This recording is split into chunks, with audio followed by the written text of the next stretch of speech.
Right then folks, today we're going to be looking at index laws. Now these involve powers of numbers and possibly even powers of variables in algebra. So you've seen powers before. You've seen things like 5 squared. Now 5 will be called the base, and the 2 has a few different names. Could be called the power, the index, and sometimes also the exponent. Okay, so that 5 squared, and that would just mean 5 times 5. Right then, let's look at some examples of this then.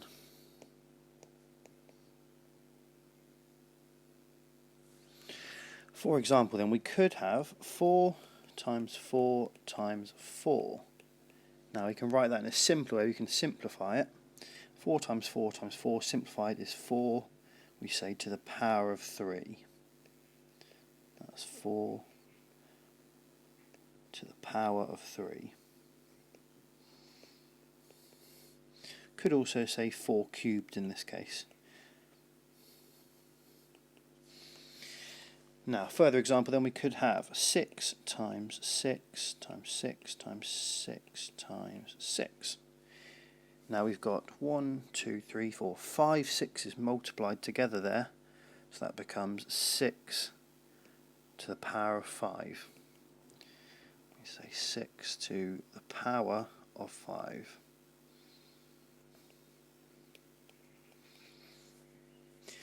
Now let's look at one more example of these then. What if we have different numbers multiplied together? For example, 3 times 2 times 2 times 3 times 3, and chuck another 2 for good measure. Now, if we look at the 3's, we've got 1, 2, 3 of those multiplied together, so that's 3 to the power of 3. And the 2's then, we've got 1, 2, 3. Also got 3 of those, that's 2 to the power of 3. Right then, let's look to apply some laws now, or figure out some laws and apply them a bit later. So, the actual laws themselves. Well, let's look at another example then. Let's look at 2 squared times 2 to the power of 3. Well, this 2 squared is just 2 times 2. We're timesing that by 2 to the power of 3, which is 2 times 2 times 2. Our 2 squared, 2 times 2, our 2 to the power of 3, 2 times 2 times 2. Well, if we look at that as one whole calculation now, we get 2 to the power of 1, 2, 3, 4, 5. 2 to the power of 5. Well, how could we get to that 5? By looking at this 2 and this 3. Hopefully you can spot then, that's 2 to the power of 2 plus 3. That 5 is gained by adding the 2 and the 3 together. And that's our first law then, and we're going to generalise that. We're going to use some letters instead. We can use a to the power of m times a to the power of n, and that's equal to a to the power of m plus n. That's really important we have that same base. We've seen before that 2 there is the same, and these 2 2's here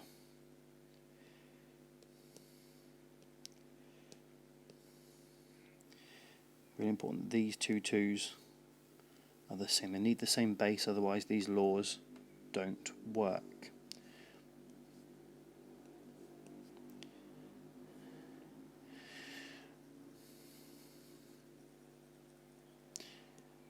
Right then, another example, we're going to look at dividing this time. We're still going to use the same base. We look at dividing instead. Let's try 5 to the power of 6 divided by 5 squared, or 5 to the power of 2. Well, 5 to the power of 6 is 5 times 5 times 5 times 5 times 5 times 5. There's 6 of them. We're going to write this division as a fraction. That's all divided by 5 times 5, our 5 squared. Now we can actually cross out a 5 from the top and bottom of this fraction. That will help us simplify it. So we can cross out this 5 here. We have to cross out this 5 on the bottom to match. And again, one more. Cross out that 5 there and this 5 here. Now, this bottom of this fraction would just become 1 because we divided everything by 2 sets of 5. So on the top we've got 5 to the power of 1, 2, 3, 4. So that calculation gives us 5 to the power of 4. Now, very similarly to before, how do we get to 4 from 6 and 2? Well, we can see then that actually we get 5 to the power of 4 by doing that 6 minus that 2. So when you're dividing and you have the same base, you can subtract the powers. Again, let's generalise that. Let's use the same letters again. A to the power of m divided by a to the power of n. Well, that's going to be equal to a to the power of m minus n. So we've got our second law now for dividing with the same base.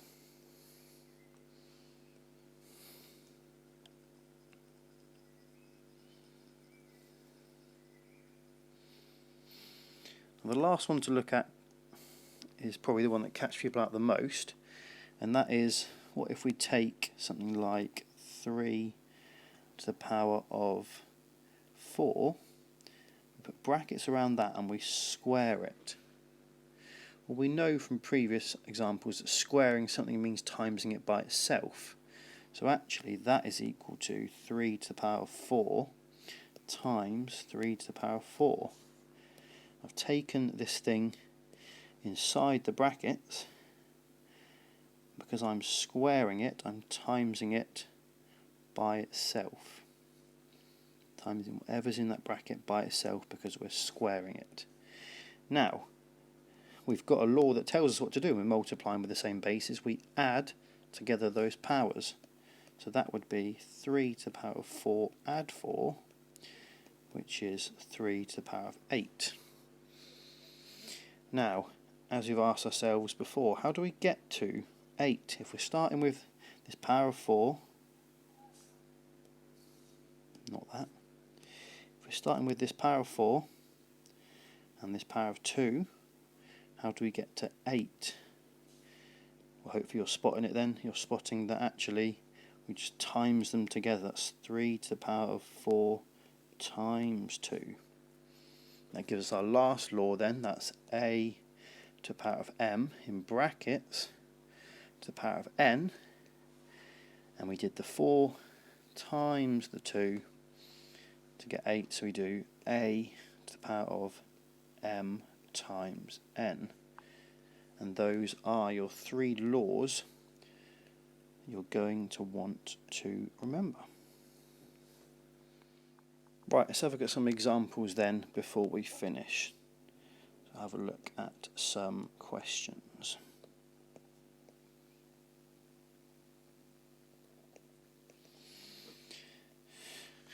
Now, a lot of these questions will ask you just to simplify, so that will be the sort of command word. Simplify for these questions. So, let's say we have 4 to the power of 5 times 4 to the power of 3. Well, if we remember our laws then, if we're multiplying them, they have the same base. We add together the powers. So this simplified would be 4 to the power of 5, add the 3, 4 to the power of 8. Now what if we're dividing? Let's say we have 9 to the power of 11 divided by 9 to the power of 7. Well, our second law told us when we're dividing and we have that same base, we subtract the powers, m minus n. That becomes 9 to the power of 11 minus the 7, and 11 minus 7 gives us 4. 9 to the power of 4 is our answer for that one. One last example then. We will do, let's do 12 to the power of 3 all to the power of 5. Now our last law then, reminder of that one, a power inside the brackets, a power outside the brackets.